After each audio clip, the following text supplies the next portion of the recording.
And for more on all things currency, we're joined by Saruhan Hatipolu, CCTV's global economics analyst and CEO of Berry Consulting. Saruhan, thanks for joining us. Let's get straight into it. The Yuan hit a 2016 high on Monday. The PBOC adjusted its official midpoint rate higher against the dollar. The governor of the central bank talking up the Yuan, saying that China would keep it stable versus a basket of currencies, while allowing greater volatility against the US dollar. What do you make of this move? Well, I think it was a brilliant move, Michelle, wasn't it? Because by choosing the reference rate or repegging to the US dollar, what China did pretty much was saying to neighbors, look, US dollar is depreciating, and that's why my currency is depreciating. There's not much I can do here. So that was a brilliant move in terms of the economic approach to what they've done.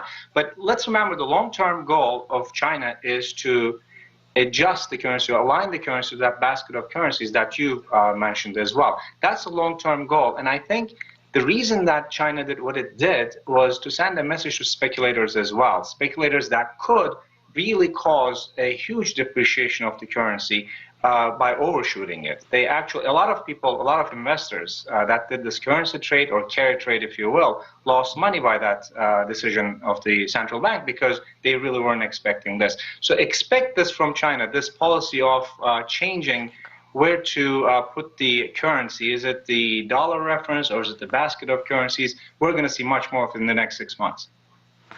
Well, Saruhan, what is the PBOC big picture strategy? Where does the yuan need to be both competitive in terms of exports, but strong enough to indicate confidence in the economy? Well, I think it is very hard to put an actual number on it, Michelle, because the way things are happening, if you look at the devaluation that has taken place since August, that hasn't helped exports, has it? Exports have actually contracted during that depreciative period.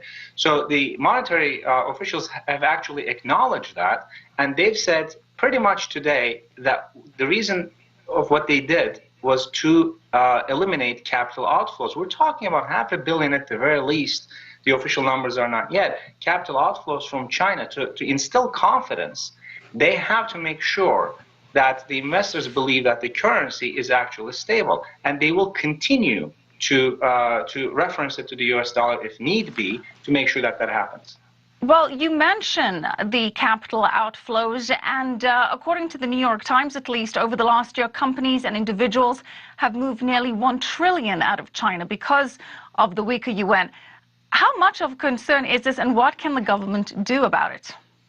Well, the policies that the governments need to implement will have to show that they are in control.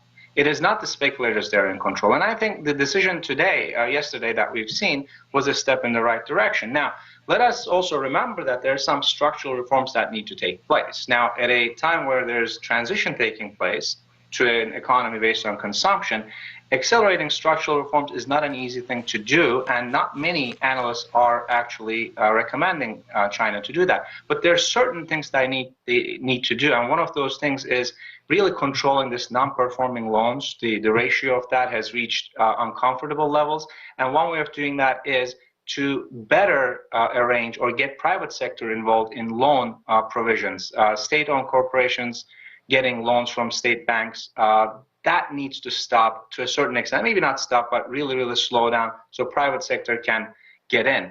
The overall issue, Michelle, is confidence. Investors need to feel confidence to make sure that China is actually going correctly in its reform path.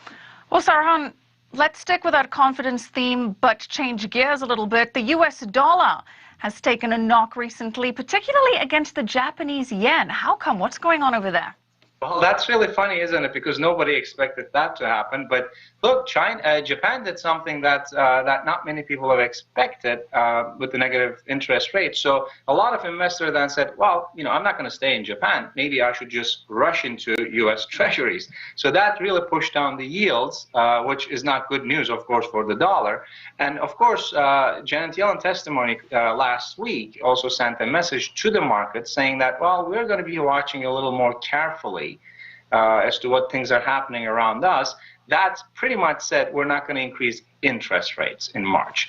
Now, are they going to increase interest rate this year? I think they will, and I think they should. We talked about this before. I know I'm in the minority in this, but I think they will, but it's not going to come in March. So that also fed into the dollar losing value. And I think if other economies perform better, which we've seen in the UK, service sector, New Zealand, the US dollar started declining against those currencies as well. The market, Michelle, priced in 3 rate increases already, in my opinion. One came, and I don't think we're going to have 3 altogether, so the US dollar is not going to continue strengthening as many analysts think it will be. All right, let's jump across the pond and focus on the pound and the euro very quickly. British Prime Minister David Cameron currently negotiating with EU leaders ahead of a referendum on whether the UK should leave the EU, the so-called Brexit. What impact is this having on the euro and the pound? Well, let's look at the numbers for that one. What is 6% of EU operating budget coming from the UK, second after Germany. 30% of foreign direct investment going into the EU to the UK, and 15% of GDP contribution to the continent. So if you take all of those out of the equation, Michelle, we're looking at a very short-term pressure, downward pressure on the euro, of course. And if there's any one currency that doesn't need downward pressure, it is the euro. So it will happen if Brexit materializes, but I think the long-term implication of it will depend on whether the UK is going to be successful in its exit. I'm not saying successful whether it will exit or not, but if it does exist, is it going to be successful in its economic performance? If it does, that will raise a lot of questions about other members saying, well, maybe we should do the same thing. Yeah, that could lead to some other withdrawal problems. All right, we're going to have to leave it there. Thank you so much. CCTV's global economics analyst, Saruhan Hatipolu, CEO of Berry Consulting.